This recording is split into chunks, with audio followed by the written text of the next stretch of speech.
ఒకసారి వీడియో చూడండి.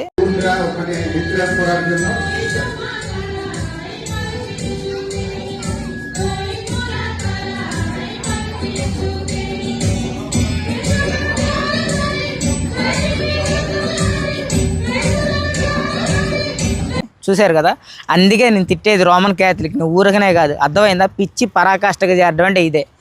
ఏమండి, పిల్లలు ఉన్నారు, పిల్లలు మన ఒళ్ళో ఉంటే వాళ్ళని ముద్దాడితే ఒక అర్థం ఉంది, కానీ ఒక బొమ్మ పెట్టి ఆ బొమ్మ ప్లాస్టిక్తో తయారు చేశారు, ఆ బొమ్మకి గుడ్డలు కప్పి అది యేసుక్రీస్తు బొమ్మ అన్నట్టు, ఆయన బిడ్డగా ఉన్నట్టు క్రిస్మస్ రోజు జరిగింది ఇదంతా. ఇదంతా నిజంగా చెప్తున్నానండి, అనకూడదు కానండి, వీళ్ళు ఇంత మూర్ఖతలో బతుకుతున్నారేంటి అనిపించింది. దీంట్లో కూడా కొంతమంది తెలివిగా జ్ఞానంగా ఆలోచించే వాళ్ళు ఉన్నారు, కాకపోతే అక్కడక్కడ కానీ ఇలాంటి చమత్కారాలు చేస్తూ ఇలాంటి పిచ్చి చేష్టలు చేస్తూ ఉన్న వాళ్ళు చూస్తే కడుపు రగిలిపోతుందండి. బయట వాళ్ళకి ఏం సమాధానం చెప్తారు మీరు? బయట వాళ్ళు మనోళ్ళు కాదు కాబట్టి వాళ్ళకి సమాధానం చెప్పక్కర్లేదు. మరి క్రైస్తవులకు మీరేం సమాధానం చెప్తారు? మీరు అడిగినోడిని నోరు మూపిస్తారు, అంతే కదా. మీకు తెలియదు, మీరు బైబుల్ చదవలేదు, బైబుల్లో దేవుడు విగ్రహాలు పెట్టించారు, అక్కడ విగ్రహాలు పెట్టించారు, మీరు మాట్లాడతారు.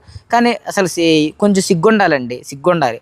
ఆ బుగ్గ మీద ముద్దు పెడుతున్నారు, ఆ ముద్దు పెడుతుంటే మళ్ళీ ఆ బొమ్మను వెంటనే గల తురుస్తున్నాడు ఎక్కడి నుంచి. ఎందుకని? దేవుడు కదా ఆయన. బొమ్మకి ఇది లేదా? కుమారుని ముద్దు పెట్టుకోండి అనే వాక్యాన్ని చూపిస్తారు వీళ్ళు. కుమారుని ముద్దు పెట్టుకుంటాం అంటే ఏంటి దాని వెనకమాల అర్థం? దాని వెనకమాల అర్థం ఏంటంటే ఆయన అంగీకరించండి, ఆయన చెప్పిన పనులు ముద్దాడండి, ఆయన చెప్పిన ప్రతి విషయాన్ని గైకోనండి అనేది కదా దాని అర్థం.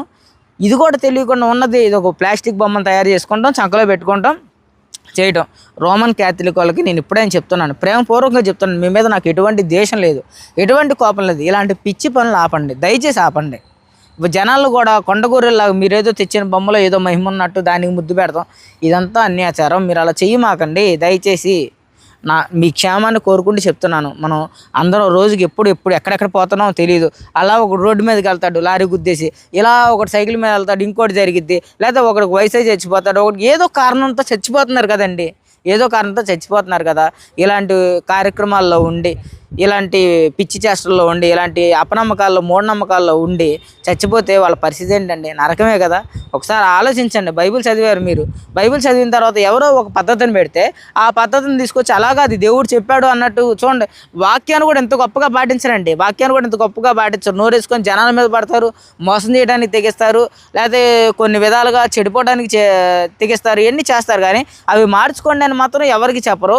వాటి గురించి వీళ్ళు ప్రత్యేకమైనటువంటి అవగాహన సదస్సులు కూడా పెట్టరు.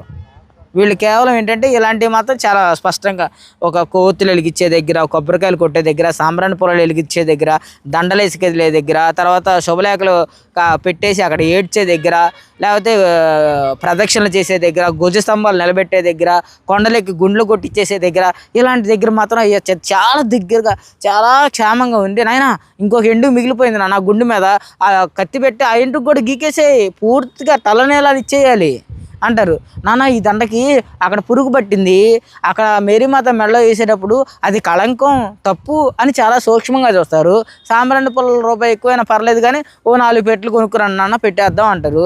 కొబ్బరికాయ నీళ్ళు ఉన్నాయి లేవో చూడండి అంటారు. దాంట్లో పుచ్చిపోయింది వచ్చింది అనుకోండి, వీడి గుండె డబా. ఇలాంటి వాటిలోకి అన్నీ దింపారు. ఒక్కసారి ఆలోచించండి. ప్రేమపూర్వకంగా చెప్తున్నాను, నాకు మీ మీద ఏ ద్వేషం లేదు. ఇలాంటి చేస్తే చచ్చిపోతే నరకానికి వెళ్తామండి. బైబిల్ చాలా స్పష్టంగా చెప్తుంది, అన్యుల ఆచారాల్లో పాలిపుంపులు పొందొద్దు అని. పరిశుద్ధంగా ఉండండి, పాపలేని జీవితంతో గడిపి ఉండండి. ప్రతి మనిషిని ఒక విశ్వాసి ఒక అవిశ్వాసిని విశ్వాసిగా తయారు చేసే బాధ్యత పట్టుకోండి. అందరితో ఒక సహోదర భావంతో ఉండండి. ఇది కదా బైబిల్ చెప్పింది. దేవుడు ప్రేమను ప్రకటించమంటే మీరేమో ఆ దేవుడిని ఏదో ఒక బొమ్మలాగా చేసి ఆ దేవుడు ఏనే అనేసి అక్కడ పెట్టుకొని ముద్దులు పెట్టేస్తున్నారు. ఇంకో చోట అయితే ఆ సిలువు బొమ్మలు పెట్టేసి అక్కడ కూర్చొని ఏడిపిస్తున్నారు. ఆ సిలువులను మోసుకొని అలా కొండలు ఎక్కేస్తున్నారు. నిజంగా అండి ఇది చాలా తప్పండి. దయచేసి వినండి, నేను మీ మీద ఏ కోపం లేదు. కృపాలంటే చాలామంది ఇప్పటికీ ఒక తప్పుడు అర్థం పెట్టేసుకుంటున్నారు. ఏంటంటే ఈ అబ్బాయి కోపిష్టి, ఈ అబ్బాయి తిడతాడు. కాదండి, నాకు మీ మీద కోపం లేదు. దేవుడు అంటే ప్రేమ ఉంది. ఆ దేవుడు చెప్పిన మాటలంటే బాధ్యత ఉంది. నేను ప్రేమపూర్వకంగా చెప్తున్నాను నా సహోదరులకి, కొంచెం మార్చుకోండి. ఇప్పటికే రోమన్ క్యాథలిక్ చర్చిలో గొప్ప వాళ్ళు ఉన్నారు. రోమన్ క్యాథలిక్ చర్చిలో చాలామంది మంచి వాళ్ళు ఉన్నారు. ఉన్నారు, ఇప్పటికీ వాక్యానికి లోబడే వాళ్ళు ఉన్నారు. అంటే తరతరాల నుండి అలాగే చర్చిలకి, ఆ రోమన్ క్యాథలిక్ చర్చికి వెళ్తానే ఉంటారు.